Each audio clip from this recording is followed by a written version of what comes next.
Welcome to the special edition of Neurology News Network. I'm Marco Meglio. Please excuse our appearance this week as a majority of the U.S. workforce, including the Neurology Live team, moves to working remote as we come together to help reduce the spread of the novel coronavirus.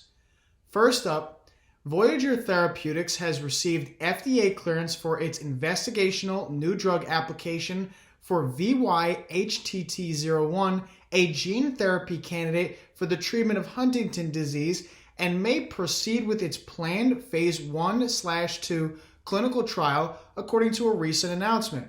Voyager submitted the IND for the drug in September of 2020 and was notified a month later that it had been placed on clinical hold pending the resolution of certain chemistry, manufacturing, and controls, or CMC, matters. Upon full comprehensive review of those CMC matters, the FDA felt as though the company could proceed. The trial, named VITAL, is a dose escalation study to evaluate the safety and tolerability of VY-HTT01 in patients with early manifest HD and is set to be initiated this year. The gene therapy is comprised of an adeno-associated virus capsid designed to reduce the expression of Huntingtin, thereby altering disease progression. Next up, data from a recent study published in Neurology suggests that most patients with subsequent sudden unexpected death in epilepsy, or SUDEP, had an abnormal cardiac autonomic response to symptomatic stimulation by hyperventilation. Investigators found that in patients who died from SUDEP, heart rate and root mean square of successive differences between normal heartbeats did not change significantly during or after hyperventilation. A difference in heart rate between the end of the hyperventilation and 4 minutes after its end discriminated between SUDEP patients and control patients with an area under the curve of 0.8770, a sensitivity of 85%, and a specificity of 75%.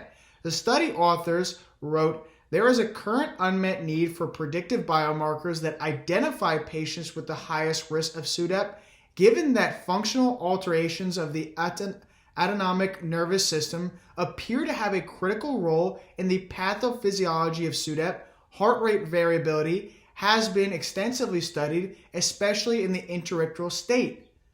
Lastly, research published in Therapeutic Advances in Neurologic Disorders characterized humoral immunity in patients with multiple sclerosis who received mRNA COVID-19 vaccines and were treated with high-efficacy disease-modifying therapies, and found that cladribine was the only DMT observed to not impair humoral response.